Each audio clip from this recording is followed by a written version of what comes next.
But so much could be made better. It was always a choice. It may be again.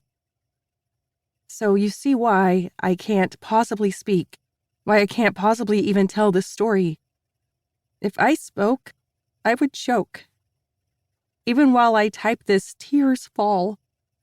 If I started talking, the detectives would assume I'm lying or insane, at least until September 8th. The plague starts then. And then the civil wars. Border skirmishes by Christmas. Ho, ho, ho, bring out your dead.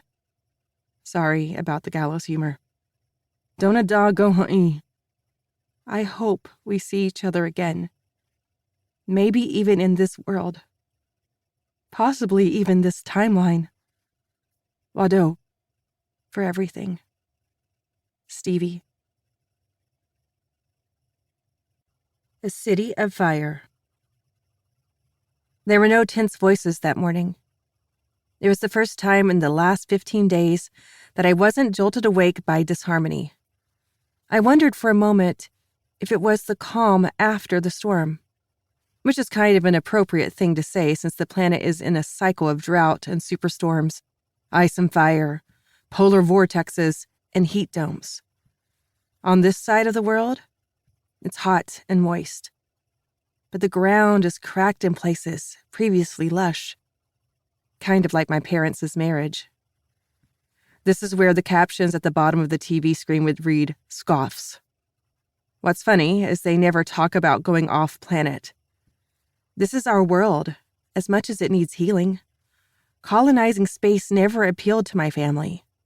While I was enjoying the quiet, my phone buzzed with a text from my mom reminding me to get my little brother fed and ready for school. I had forgotten that my dad, I quit calling him Walter long ago, had left town for work. He's a crime consultant and a hunting and wilderness guide. This trip was the crime thing. Before he left, he told me he was worried about my mom.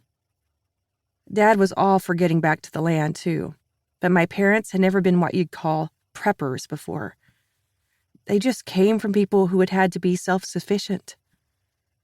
Dad had said, "When we're alone, she cries a lot." He didn't look at me when he said this. I rarely saw Mom cry, mostly only when she was really angry. Working on an Indian child welfare case, fighting injustice. That's why she went into law. "She holds me like she's grieving some nights," Dad went on. "If things get too weird, call me immediately."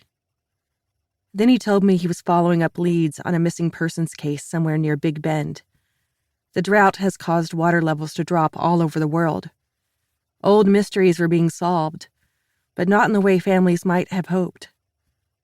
My parents. Their marriage had undergone stress tests before. The summer I was 11, I went to my estranged father's house on a mountain in nowhere, Colorado. For once, I was temporarily glad to visit him, because it had been abnormally strained in Texas. Walter and my mom had started fertility treatments. I guess making a baby is stressful when you're on a schedule. But 2 weeks into my court-mandated visit with my bio-dad, Walter had to come get me. Bio-dad had gone on a bender and left me alone that second week. I had finally hiked down the mountain one morning to a place with cell service and called my mom. She was perplexed when she awoke to me asking her how to make pasta at that higher elevation on a wood stove. She called the local sheriff. They picked me up, took me to the cabin to get my things, and confirmed my father was still absent. Then they took me to the police station to wait. At some point, they brought my father in and locked him up. Walter had arrived that evening and taken me to get food.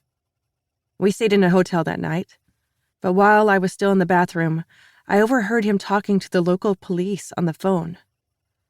We're not white, so we're pretty wary about calling the police. Walter spent a brief period training to be a cop, thinking he could change the system from within. As a black cadet, he was quickly disabused of that notion. Instead, he put all his experience hunting and tracking, along with his psychology classes and savings, into independent consulting.